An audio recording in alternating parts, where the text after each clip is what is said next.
porque era rarísimo ver diabetes en la edad de piedra, y que cambió con la agricultura.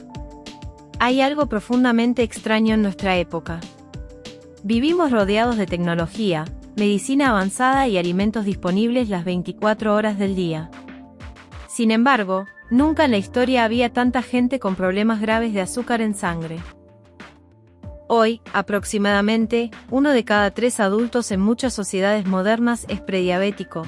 No lo sabe, no lo siente todavía, pero su cuerpo ya está dañándose por dentro. Nervios, vasos sanguíneos, órganos, todo bajo ataque silencioso.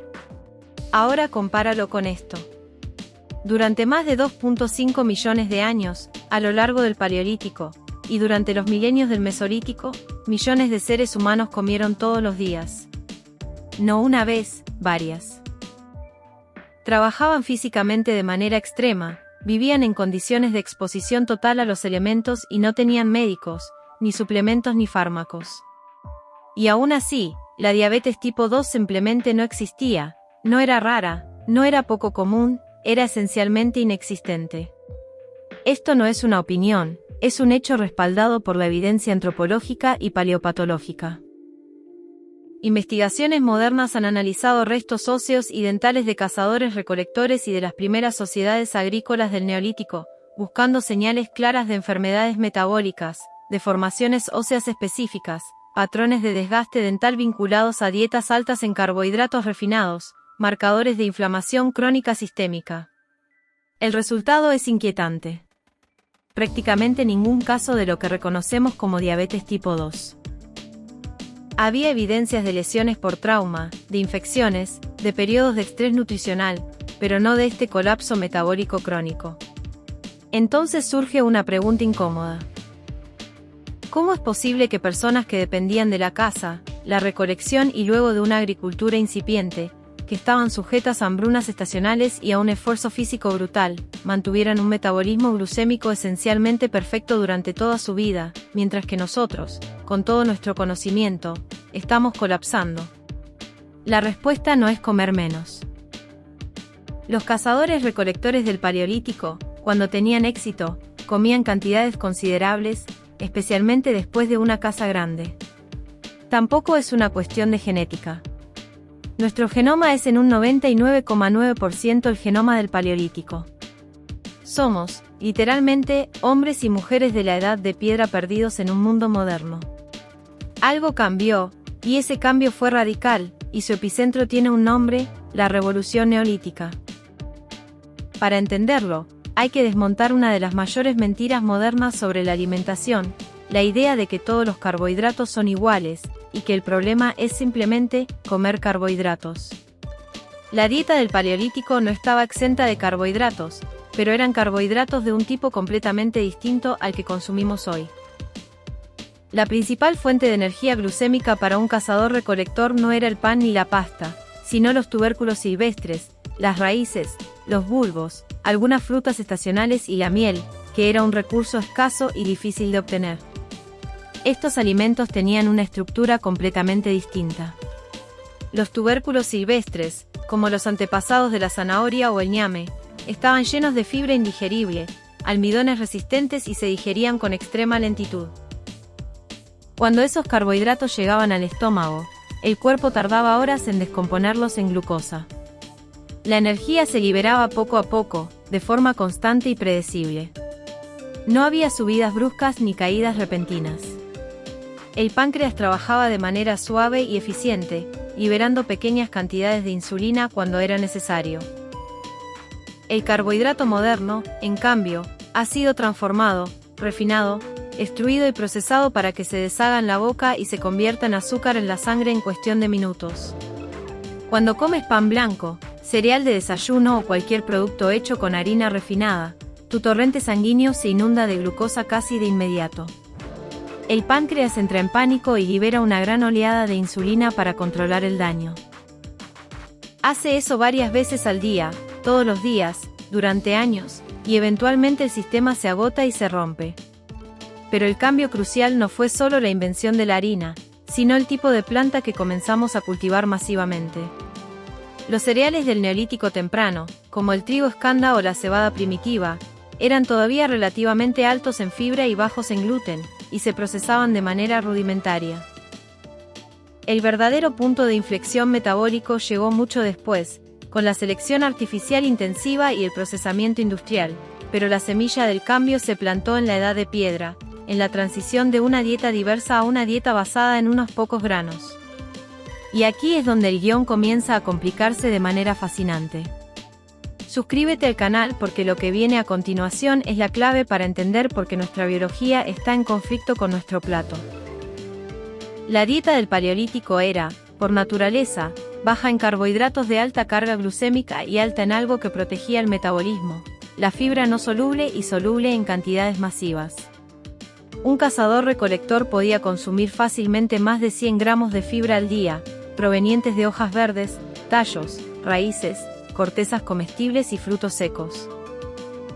Esa fibra es crucial porque ralentiza la absorción de cualquier carbohidrato, alimenta las bacterias intestinales beneficiosas, lo que crea ácidos grasos de cadena corta que mejoran la sensibilidad a la insulina, y mantiene un tránsito intestinal rápido. El cuerpo moderno promedio lucha por alcanzar los 15 gramos de fibra diarios. Nuestro microbioma intestinal, ese ecosistema interno que regula el metabolismo, la inflamación y el sistema inmunológico, es una sombra empobrecida del que poseía un humano de la Edad de Piedra. Pero el pan y los cereales son solo una parte del rompecabezas. Hay algo que los humanos del Paleolítico y Mesolítico casi no consumían y que hoy está en absolutamente todo: el azúcar libre y concentrado. La única fuente de azúcar simple y densa era la miel, y conseguirla era una hazaña peligrosa que implicaba ahumar colmenas silvestres y arriesgarse a múltiples picaduras. Era un premio estacional, un lujo celebrado, no un endulzante diario. El paladar estaba acostumbrado a sabores complejos, umami de la carne y el pescado, amargor de las hojas verdes, acidez de las bayas silvestres, grasa de la médula ósea. El cuerpo no recibía descargas constantes de fructosa y glucosa pura. Hoy, una persona promedio consume decenas de gramos de azúcar añadido cada día sin darse cuenta. Está en las salsas, en los panés, en los embutidos, en los yogures y en miles de productos procesados. Esa fructosa, sobre todo, llega directamente al hígado, un órgano que no está diseñado para procesar tal cantidad de manera constante. El exceso se convierte en grasa visceral, la que se almacena alrededor de los órganos, y ese proceso es uno de los desencadenantes directos de la resistencia a la insulina y el hígado graso. Los humanos de la Edad de Piedra no tenían ese problema porque su hígado nunca era bombardeado con fructosa. Su metabolismo hepático estaba ocupado en otras tareas, como la gluconeogénesis, fabricar glucosa a partir de proteínas. En periodos de escasez de carbohidratos, un proceso para el que estamos perfectamente adaptados. Y aún hay más. No solo importa qué comían, sino cuándo y cómo lo hacían. Los cazadores-recolectores no picaban entre horas siguiendo un horario de oficina. Comían cuando la caza o la recolección eran exitosas, a menudo en una o dos comidas grandes al día, seguidas de periodos de digestión y descanso. Entre comidas, podían pasar muchas horas, a veces un día completo o más, sin ingerir calorías. Eso permitía que los niveles de insulina bajaran a su línea base, que el cuerpo cambiara a modo de quema de grasa, cetosis leve intermitente, y que las células recuperaran su sensibilidad a la insulina. Era un patrón natural de ayuno y festín, un ciclo metabólico para el que estamos optimizados. Hoy comemos desde que despertamos, desayuno, hasta minutos antes de dormir, snack nocturno. El cuerpo nunca descansa de la digestión, la insulina nunca baja de manera significativa, y cuando la insulina está crónicamente elevada, las células empiezan a ignorarla. Eso es la resistencia a la insulina, la puerta de entrada a la diabetes tipo 2. Nada de esto es casualidad. La diabetes no apareció porque la gente se volvió perezosa. Apareció cuando cambiamos radicalmente la forma en que alimentamos al cuerpo humano, cambiando alimentos complejos y fibrosos por simples y rápidos, diversidad por monotonía, ciclos naturales por consumo constante. Y esta es solo la primera capa de la historia, porque cuando analizas qué más comían, cómo se movían, cómo dormían y cómo su entorno mismo regulaba su fisiología, la imagen se vuelve todavía más clara y mucho más incómoda para el mundo moderno. Si la dieta paleolítica ya desmonta buena parte de lo que creemos sobre los carbohidratos, el resto de sus hábitos termina de destruir por completo el relato moderno, porque los humanos de la Edad de Piedra no sobrevivían solo a base de tubérculos y carne magra. Su dieta era increíblemente diversa y estacional. La comida diaria no se parecía en nada a un plato moderno con proteína, carbohidrato y verdura en compartimentos separados. Era un todo integrado y, sobre todo, dependía de la disponibilidad. En una buena semana, podía incluir grandes cantidades de carne de caza mayor, rica en proteínas y grasas, incluyendo grasas saturadas y omega-3, por el pastoreo natural de los animales, órganos densos en nutrientes, pescado y mariscos, huevos, insectos, una gran variedad de vegetales de hoja verde, frutos secos, semillas y bayas. Esta combinación tenía una característica clave: una densidad nutricional abrumadora y una carga glucémica baja. Llenaba y nutría el cuerpo a nivel celular sin disparar el azúcar en sangre. Los vegetales y las partes fibrosas de las plantas aportaban micronutrientes y fibra prebiótica. Las proteínas y grasas animales aportaban saciedad duradera y los ácidos grasos esenciales para la salud metabólica y neuronal. Juntos formaban una combinación que mantenía la glucosa estable durante horas. Las proteínas, en particular, eran un arma secreta metabólica. Su digestión es lenta y requiere energía, lo que incrementa la termogénesis y estabiliza los niveles de azúcar. Los cazadores-recolectores consumían proteínas en cantidades significativas, sin saber que estaban protegiendo su páncreas y manteniendo su masa muscular magra, el principal consumidor de glucosa del cuerpo. Hoy, en cambio, muchas dietas son altas en carbohidratos procesados y bajas en proteínas de calidad, especialmente en el desayuno y los snacks. Incluso cuando comemos proteína, a menudo viene empanizada, frita o acompañada de salsas azucaradas. El resultado es el opuesto: comidas que disparan la insulina y no sacian durante mucho tiempo. Pero no solo importa lo que se come sólido, importa y mucho lo que se bebe. Los humanos del Paleolítico no tomaban azúcar líquido. Bebían agua de ríos, manantiales y pozos naturales. No había refrescos, no había zumos de fruta concentrados, la fruta entera, con su fibra, era la única opción, no había bebidas energéticas, nada de eso.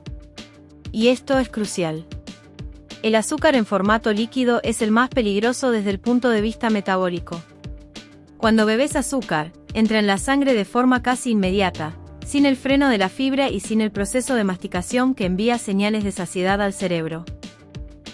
Un solo refresco puede contener el equivalente a varias cucharadas de azúcar. Tu páncreas tiene que reaccionar con una oleada masiva de insulina. Esto ocurre una y otra vez, día tras día. Es un ataque constante al sistema. Los humanos de la Edad de Piedra no sometían a su cuerpo a ese estrés. Sus bebidas no elevaban el azúcar. Su sangre se mantenía estable, y un sistema estable no se rompe. Ahora añadamos otro factor que rara vez se menciona: el momento y el contexto de las comidas. La vida en el Paleolítico y Mesolítico tenía un ritmo marcado por la luz solar, las migraciones de los animales y los ciclos estacionales. No había horarios fijos. Podía haber un gran festín tras una caza exitosa al atardecer, y luego un día de viaje o de actividades más livianas con una ingesta calórica mucho menor. El cuerpo alternaba constantemente entre estados de alimentación y de ayuno, entre usar glucosa y usar cetonas derivadas de la grasa como combustible. Esta flexibilidad metabólica es la antítesis de la rigidez metabólica moderna, donde el cuerpo olvida cómo quemar grasa eficientemente y se vuelve completamente dependiente de un suministro constante de glucosa.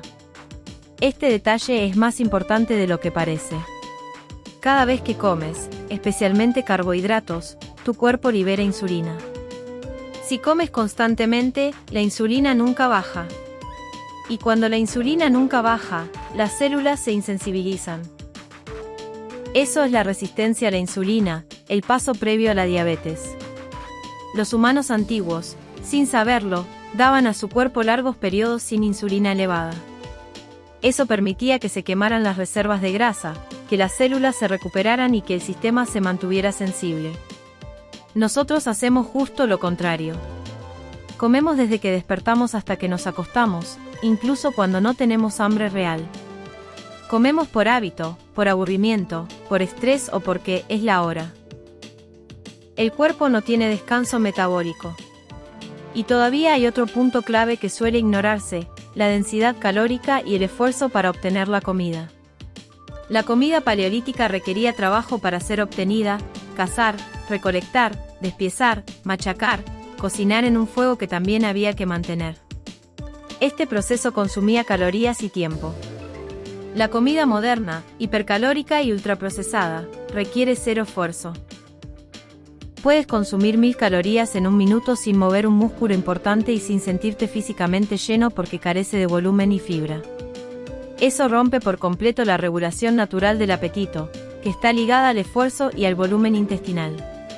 Comes más de lo que necesitas sin darte cuenta, y ese exceso constante de energía, especialmente en forma de carbohidratos simples, empuja al cuerpo directo hacia la resistencia a la insulina. A esto se suma el tipo de grasas que consumían. Las grasas de los animales silvestres, de los pescados y de los frutos secos tenían un perfil equilibrado de omega 3 y omega 6, lejos de la abrumadora proporción proinflamatoria de omega 6 que domina en los aceites vegetales industriales de hoy. Una inflamación crónica de bajo grado es otro compañero de viaje de la resistencia a la insulina. Todo esto se suma: ausencia de azúcares libres, carbohidratos de lenta digestión, fibra masiva, proteína de calidad, grasas naturales, ciclos de ayuno y festín. El resultado no es sorprendente, es el funcionamiento metabólico humano por defecto. Los cazadores-recolectores no seguían una dieta, simplemente comían los alimentos reales que su entorno ofrecía, en los patrones que la supervivencia dictaba, con un movimiento físico inmenso. Y ahí es donde entra el siguiente factor clave, el más obvio y a la vez el más ignorado en la conversación moderna sobre la diabetes. El cuerpo humano está diseñado para moverse constantemente, no para estar sentado la mayor parte del día esperando una hora concentrada de ejercicio en un lugar cerrado. Y eso cambia absolutamente todo. Hasta ahora hemos hablado de comida, pero hay una verdad incómoda que no se puede ignorar. Aunque la dieta de la edad de piedra era la clave metabólica, por sí sola no explica todo. Los humanos del Paleolítico no solo comían distinto, vivían en un entorno físico y de actividad completamente opuesto al nuestro, y ese entorno hacía que su cuerpo funcionara como estaba diseñado para hacerlo. El primer y mayor factor es el movimiento, no el ejercicio como lo entendemos hoy, una actividad estructurada, intensa y de duración limitada, sino el movimiento constante, variado y de baja a moderada intensidad integrado en cada momento de la jornada. Un cazador-recolector caminaba o corría suavemente entre 10 y 20 kilómetros diarios como parte de su rutina de búsqueda de alimento, agua y materiales. Se agachaba, se levantaba, cargaba, trepaba, lanzaba, cavaba. No era explosivo todo el tiempo, era continuo. Y eso marca una diferencia enorme en cómo el cuerpo maneja el azúcar en sangre. El músculo esquelético es el mayor consumidor de glucosa del cuerpo. Cuando los músculos se contraen de manera regular a lo largo del día, actúan como un amortiguador de glucosa gigante, absorbiéndola directamente del torrente sanguíneo para usarla como combustible, muchas veces sin necesidad siquiera de insulina. Este mecanismo, mediado por la proteína GLUT4, es uno de los grandes reguladores olvidados de la salud metabólica moderna. Cuanto más tiempo pasan tus músculos activos a lo largo del día, menos insulina necesita tu cuerpo para controlar el mismo nivel de azúcar en sangre. El problema actual no es solo que la gente haga poco ejercicio formal, es que pasa demasiadas horas completamente inmóvil, sentado frente a una pantalla, en un automóvil, en un sofá. Incluso si entrenas intensamente 45 minutos al día, eso no compensa fisiológicamente 10 o 12 horas de inactividad total. El cuerpo no funciona así. La señal de sedentarismo crónico es interpretada por el metabolismo como una época de escasez y baja prioridad para el músculo, lo que promueve la resistencia a la insulina. Los humanos de la edad de piedra nunca daban a su metabolismo el lujo, o más bien, la maldición, de la inmovilidad prolongada. Su cuerpo estaba en modo activo y alerta desde el amanecer hasta el anochecer. Eso mantenía sus músculos hambrientos de glucosa y sensibles a la insulina durante toda su vida. Ahora sumemos otro factor igual de importante y vinculado, el sueño y los ritmos circadianos. En la Edad de Piedra, el ritmo de vida estaba dictado por el ciclo solar y, en menor medida, por el ciclo lunar. Cuando anochecía, la actividad se detenía casi por completo. No había luz artificial más allá del fuego de la hoguera, cuyo espectro de luz es predominantemente rojo y anaranjado, que no suprime la melatonina de manera agresiva. Dormían cuando oscurecía y despertaban con el amanecer, sincronizados con el ciclo natural de luz y oscuridad. Su sueño era profundo, reparador y seguía los ritmos estacionales. Hoy, el sueño es una de las primeras cosas que sacrificamos. Nos exponemos a luz azul intensa de pantallas hasta altas horas de la noche, lo que suprime la melatonina y retrasa el reloj interno. Dormimos menos horas de las necesarias y de peor calidad. Esto tiene un impacto directo y brutal en el azúcar en sangre y la sensibilidad a la insulina. Dormir mal, aunque sea solo unas pocas noches, reduce drásticamente la capacidad de las células para responder a la insulina. El cuerpo entra en un estado de estrés metabólico, libera cortisol y aumenta la producción de glucosa hepática, mientras que las células se vuelven más resistentes. Si esto ocurre de manera crónica, año tras año, el daño se acumula de forma silenciosa. Los humanos del Paleolítico no tenían este problema, su entorno los obligaba a seguir un ritmo circadiano robusto. El cuerpo tenía tiempo de repararse, de regular hormonas como la leptina y la grelina, las del hambre y la saciedad, y de resetear el sistema metabólico cada noche. Y luego está el estrés, un punto que suele malinterpretarse. La vida en la Edad de Piedra era físicamente exigente y peligrosa, sí. Pero el estrés era agudo, no crónico. Era el estrés de perseguir a una presa, de escapar de un depredador, de enfrentarse a los elementos. Era intenso, pero de corta duración. Una vez pasado el peligro, el cuerpo volvía en estado basal de relajación. No existía el estrés psicológico continuo de las deudas, los plazos laborales, las noticias las 24 horas, la presión social digital y la incertidumbre económica constante. El cuerpo no distingue bien entre un león que te persigue y una preocupación financiera. Ambos pueden activar el eje hipotálamo pituitario adrenal y liberar cortisol. El cortisol es una hormona contrarreguladora. Aumenta el azúcar en sangre para darle al cerebro y a los músculos energía rápida para la acción. El problema es cuando el cortisol está elevado de forma crónica, aunque sea ligeramente. Eso mantiene la glucosa alta de fondo, interfiere con la acción de la insulina y promueve directamente la acumulación de grasa abdominal, el tipo de grasa más metabólicamente peligrosa. Nosotros vivimos en un estado permanente de alerta baja pero constante, un goteo interminable de cortisol que mantiene nuestro metabolismo en un estado de falso peligro, que termina por dañar la regulación del azúcar. Y todavía hay un factor más que conecta todo lo anterior, la frecuencia con la que el cuerpo recibe estímulos, no solo de comida, sino de información y novedad. Los humanos del Paleolítico no estaban comiendo, bebiendo café, revisando notificaciones, cambiando de pestañas y recibiendo mensajes constantemente. Había largos periodos de calma, de caminata monótona, de tareas repetitivas como tallar piedra o preparar pieles. Eso permitía que el sistema nervioso parasimpático, el de descansar y digerir, tuviera su tiempo de dominio, lo cual es esencial para una digestión adecuada, una reparación celular y un equilibrio hormonal. Hoy, el cuerpo y la mente nunca descansan. Incluso cuando no estamos comiendo, estamos consumiendo estímulos digitales que mantienen el sistema nervioso simpático, el de lucha o huida, parcialmente activado. Un sistema nervioso crónicamente excitado es un enemigo directo de un metabolismo estable y una sensibilidad a la insulina óptima. Aquí es donde muchas personas se confunden. Piensan que la diabetes aparece solo por comer demasiado azúcar. Pero en realidad es el resultado final de una vida completa, de un entorno total, que empuja al cuerpo en la dirección equivocada todos los días, en cada aspecto: alimentación, movimiento, sueño, estrés, luz. Los humanos de la Edad de Piedra no eran conscientes de nada de esto. No seguían reglas de salud, simplemente vivían de una forma que estaba alineada por fuerza con los parámetros de su biología, parámetros que son esencialmente los nuestros. Comían alimentos reales no procesados, se movían constantemente, dormían en sincronía con la naturaleza, tenían periodos claros de actividad intensa y de descanso verdadero. Nosotros hacemos lo opuesto en casi todos los frentes, y luego nos sorprendemos cuando el cuerpo empieza a fallar. La diabetes tipo 2 no es una enfermedad misteriosa ni inevitable. Es una señal, una bandera roja biológica que indica que el cuerpo ha sido forzado a operar fuera de sus límites de diseño durante demasiado tiempo. Y lo más inquietante de todo es que el sistema moderno trata esto como algo normal, como si fuera el precio a pagar por el progreso, como si fuera genético y no hubiera alternativa.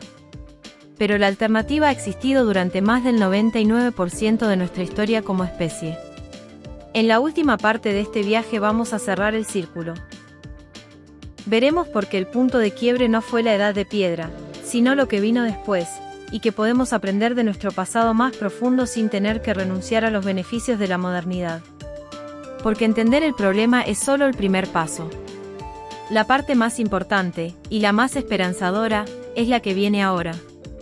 Después de ver cómo comían, cómo se movían y cómo vivían los humanos de la edad de piedra, la pregunta ya no es por qué ellos no tenían diabetes.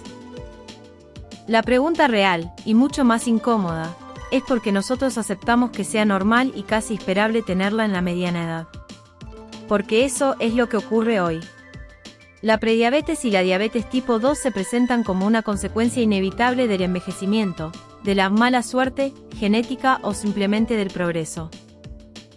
Algo con lo que hay que aprender a convivir mediante medicación de por vida, controles constantes y restricciones, pero rara vez se habla de reversión o de solucionar la causa raíz. Y, sin embargo, cuando miras la larga línea de tiempo humano, esa narrativa se derrumba por completo. La diabetes tipo 2 no acompañó al ser humano durante la inmensa mayoría de su existencia. No estaba presente en las sociedades de cazadores-recolectores, y aunque empezó a aparecer con la agricultura del Neolítico, su prevalencia era mínima comparada con la actual. Se disparó de forma masiva y explosiva solo cuando la alimentación y el estilo de vida cambiaron de manera radical y muy rápida con la industrialización, sobre todo, con la era de los alimentos ultraprocesados a finales del siglo XX. Eso debería hacernos sospechar profundamente. El problema es que el sistema moderno de salud no está diseñado principalmente para preguntarse por las causas profundas y prevenirlas, está optimizado para gestionar consecuencias, para tratar síntomas una vez que la enfermedad ya está establecida. Un modelo en el que millones de personas toman medicación diaria durante décadas es un modelo económicamente estable para ciertas industrias. Un modelo en el que la gente deja de enfermar masivamente por causas prevenibles no lo es tanto. Por eso casi nunca se habla del origen ambiental y conductual del problema en los consultorios. Se habla de controlar el azúcar con fármacos, no de entender por qué está fuera de control. Se habla de contar carbohidratos, no de preguntarse por la calidad de esos carbohidratos. Se habla de predisposición genética, cuando los genes humanos no han cambiado significativamente en los últimos 10,000 años, lo que ha cambiado, de forma abismal, es el entorno en el que esos genes se expresan. Los humanos del Paleolítico no tenían acceso a endocrinólogos, pero su entorno no empujaba constantemente su metabolismo hacia el colapso. El nuestro sí lo hace, de manera sistemática. La comida moderna no está diseñada principalmente para nutrir, está diseñada para ser barata de producir, duradera en el estante, hiperpalatable, para que comas más, y generadora de ganancias. Está pensada para la conveniencia extrema en un mundo de inmovilidad. Eso crea un círculo vicioso perfecto para el desastre metabólico. Comes comida que dispara tu insulina, mientras tu cuerpo está en un estado sedentario que promueve la resistencia a la insulina, todo ello bañado en un cóctel de mal sueño y estrés crónico. El daño no se ve de inmediato, es un proceso lento de erosión metabólica que puede tomar décadas. Los primeros humanos no necesitaban contar calorías ni leer etiquetas. Sus alimentos no venían con listas de ingredientes. Eran los ingredientes en sí mismos, un animal, una raíz, un puñado de bayas. Todo dentro de un marco de disponibilidad intermitente que obligaba al cuerpo a mantener su flexibilidad metabólica y su eficiencia. Hoy vivimos en una abundancia calórica permanente, pero es una abundancia engañosa y tóxica, mucha energía barata, calorías vacías, pocos micronutrientes esenciales, mucha estimulación dopamínica de la comida chatarra, poco descanso digestivo, mucha comida, poca saciedad real. Y aún así, no se trata de idealizar el pasado.